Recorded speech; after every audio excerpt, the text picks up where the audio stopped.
Contenedor FM Rescatadores, con las condiciones que te habla, Víctor Rodríguez, y bueno, un gran invitado, de lujo, dijera yo, Gabriel Pombo. Un invitado que está con mucho placer, mucho gusto acá compartiendo contigo y con tu audiencia de Rescatadores FM. Ahí va, Valentina nos preguntaba una pregunta de referencia por allí. Dice, perdón por mi ignorancia, pero dice, ¿es verídico Jack el Destripador? Bueno, exactamente, es un caso real. El hecho es que nunca se descubrió la autoría, la identidad del criminal o criminales que se ocultaban bajo ese alias de tipo delictivo, ¿no? Se le llamó Jack el Destripador, en inglés Jack the Ripper, en virtud de lo que era su modus operandi, muy macabro, muy trágico, que era más que desmembrar, la quita, la sustracción de algunos órganos de las víctimas, porque él luego de acometerlas con un corte en el cuello que les quitaba la vida, procedía cuando disponía de tiempo, cuando la policía aún no lo cercaba, no llegaba, a abrirlas en canal y extraer algunos de los órganos, huir de allí. Nunca se sabe exactamente cuál era el motivo, o sea, los que estudiamos los psicópatas del siglo XX, siglo XXI, podemos sospechar que la motivación de este criminal al extraer esos órganos era de tipo ritual. Algunos pueden pensar que incluso había un dejo de canibalismo. No lo podemos saber porque nunca se descubrió quién fue este sujeto. Sí hay un acto bastante macabro, como casi todos estos, que es cuando le llega al presidente del Comité de Vigilancia de Whitechapel, la cual era una institución privada de civiles que apoyaron a la policía para tratar de capturar al asesino, obviamente emplazada en Whitechapel mismo. El presidente, llamado George Lax, recibió en su casa una carta y a su vez una caja que en forma sórdida contenía la mitad de un riñón humano preservado en glicerina. Esa carta se considera de que podía ser de las muy pocas, porque se enviaron cientos de misivas a Scotland Yard, a la prensa de la época, pero se supone que la mayoría de estas misivas, de estas epístolas, eran simples bromas o quizás incluso los propios periodistas, para mejorar su negocio, se las autoenviaban para crear un sensacionalismo mayor y vender más periódicos.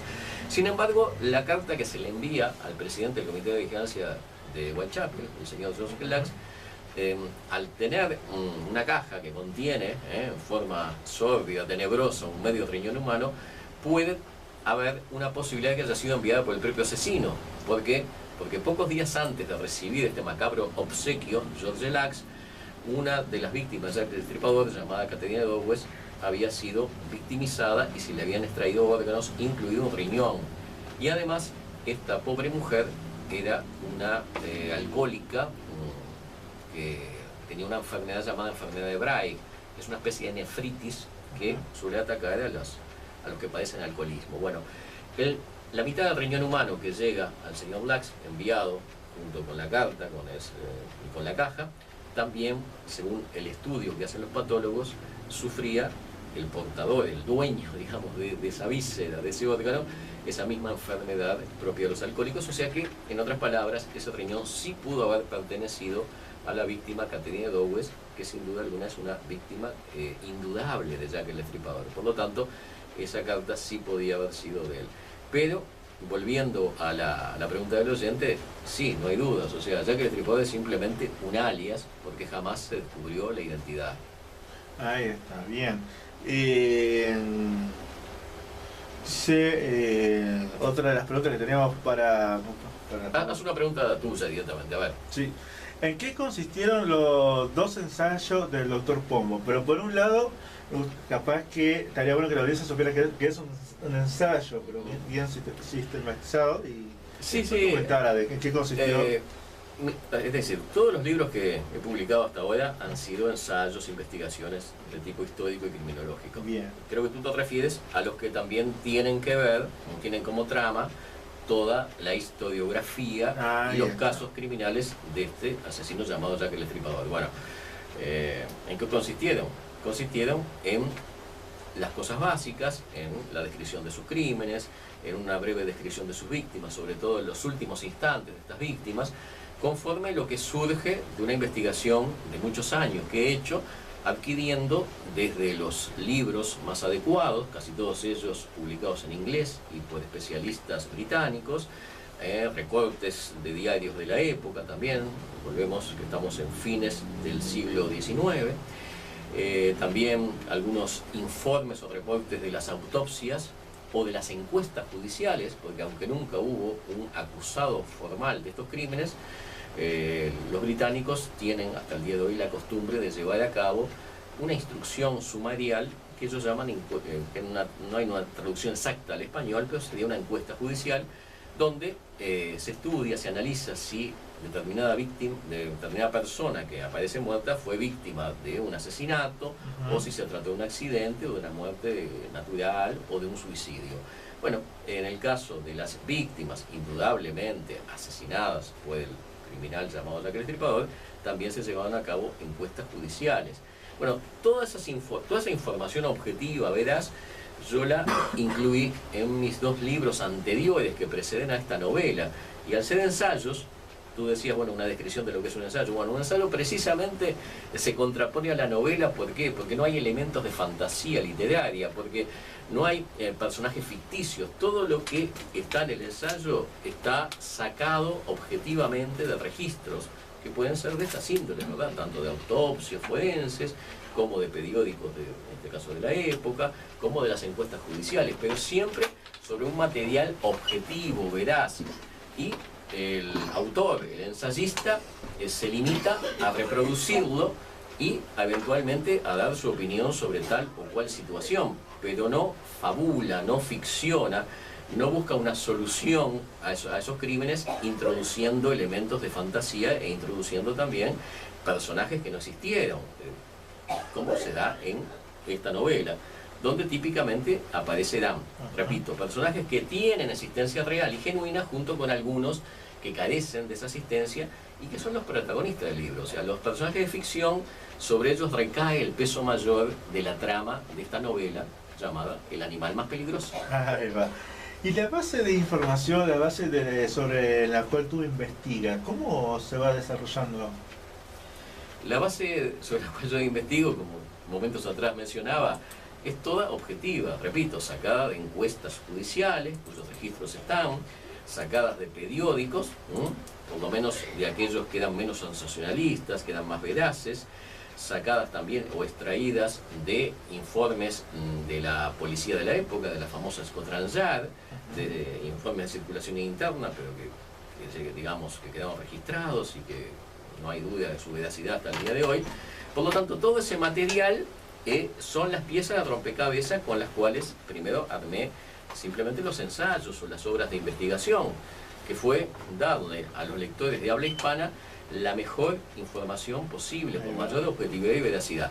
Y ahora, repito, buscando también la amenidad, buscando el entretenimiento, buscando el pasar un momento agradable, incursiono en el estilo novelístico y en el estilo del thriller, en ese subgénero que es el thriller, o sea, la novela de investigación, la novela de misterio. Entre otras, no quiere decir que en las páginas de esta novela no haya elementos muy objetivos y veraces, pero lo que prevalece es la ficción. Para eso es una novela, precisamente. Ahí va. Te iba a hacer una pregunta, pero primero vamos a... Muy bien, vamos a contestar ahí lo que un oyente envía. Claudia. Claudia González, pero ya vamos a mandarnos un muy fuerte abrazo para vos, Claudia. Bien. Bien, dice por acá, hola, ¿cómo andan? Dice, ¿existe la posibilidad que Jack el Destripador fuera una mujer? Bueno, es una de las tantas teorías o hipótesis que se manejaron, ¿no? Yo en uno de mis libros anteriores, más concretamente en el penúltimo de estos, el que publiqué el año pasado, llamado Jack el Destripador de la leyenda continúa, le dedico todo un capítulo a las distintas versiones y a los distintos libros y ensayos y hasta incluso cuentos que al efecto propusieron o postularon a una mujer para la identidad de Jack el Destripador. También doy mi opinión como ensayista y también la opinión de la mayoría de los expertos en este tema, que justamente apunta a que es prácticamente imposible que haya sido una mujer. O sea, ya que el Estripador, haya sido quien haya sido, fue un varón heterosexual con graves problemas de relación con el sexo opuesto, con una gran misoginia que lo lleva a cometer estos crímenes, aunque los haga sobre prostitutas, y además con todas las características del psicópata violento, que tan estudiado es por la criminología del siglo XX y del siglo XXI. De modo pues que la posibilidad de que sea una mujer es bajísima. O sea, simplemente no se sabe la identidad y teóricamente uno puede proponer a cualquier individuo, pero la lógica, el sentido común dice que no fue una mujer ya que el Estripador. Ahí va. Y yo creo que para no aburrirte, o para no aburres, vamos a ver. se manejó, en algún caso se llegó a manejar algún promedio de edad en realidad de la persona que fue, en este caso, tanto de Yaco como también en el caso del asesino del torso de Tames. Sí. No, promedios de edad no hay. A ver, si uno toma algunos digamos, perfilamientos muy actuales, por ejemplo, los que hacen el FBI para determinada clase o tipo de asesino, y digamos, lo conecta a lo que se conoce, a los datos conocidos de los crímenes de Jack Estripador y el asesino de Torso, lo único que podemos saber es que, suponiendo que sean asesinos individuales, tenían que tener una fortaleza física importante, un vigor físico que es propio de la juventud. Podría ser una persona que cifrara desde los 25 a los 40 años. También tengamos en cuenta que el concepto de juventud, consiguientemente de vitalidad, que había en aquella época, más de 120 años atrás, no es el mismo de hoy en día, donde un hombre de 60 años puede tener una gran vitalidad y puede tener la fuerza necesaria para desmembrar, por ejemplo, un cadáver, claro, sin uso de herramientas especiales. Por lo tanto, en aquella época, necesariamente alguien dotado de esa fuerza muscular tendría que ser relativamente joven, o sea, pero no quitaba que perfectamente pudiera tener 40 años si estamos ante una persona vigorosa, saludable. Pero el único elemento que hay es el indicativo de la fuerza física que hacía falta tanto para consumar los cortes característicos de estos criminales, extraer las vísceras o los órganos y sobre todo las amputaciones cuando ya estábamos ante un cadáver. Volvemos a la misma suposición, si se trataba de criminales individuales, necesitaban una energía, una fortaleza que no es propia de una edad senecta.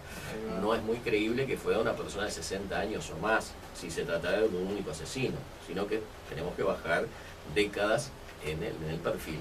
Creo que con esto contestamos la pregunta del oyente. Concretamente, bien. Nos vamos a una pausa entonces, nos vamos a una pausa musical por un lado, nos vamos a la primera pausa de los comerciales de la tarde de hoy, y después inmediatamente volvemos nuevamente con esta segunda parte, ¿Qué te parece, Gabriel? Tenemos bastante todavía para seguir desarrollando, Por supuesto, dejemos que esta cortina musical y de comerciales vayan poniendo la pausa necesaria y después volveremos con los aspectos sordios y macabros de esta historia que yo transformo en novela. Ahí está el ítem, Qué impresionante. Bueno, nos vamos a la pausa, le comento a la audiencia. Pausa, bueno, comerciales y musical y venimos con más aquí en la tarde de hoy, Tarde lluviosa, por cierto. Ya bastante fresca, no sé cómo estará el frío por ahí. Tarde ideal para un tema de estos. Ideal. La lluvia, la bruma, falta las brumas de Londres. Y solamente eso ya estamos. Solo eso y ya estamos metidos completita, ¿no? Por algo se hizo el día como hizo, Y vaya a saber uno, ¿no? Bueno, nos vamos entonces y ya volvemos, No se vayan de ahí, les invitamos a que se queden en la sintonía. Más rescatadores en instante,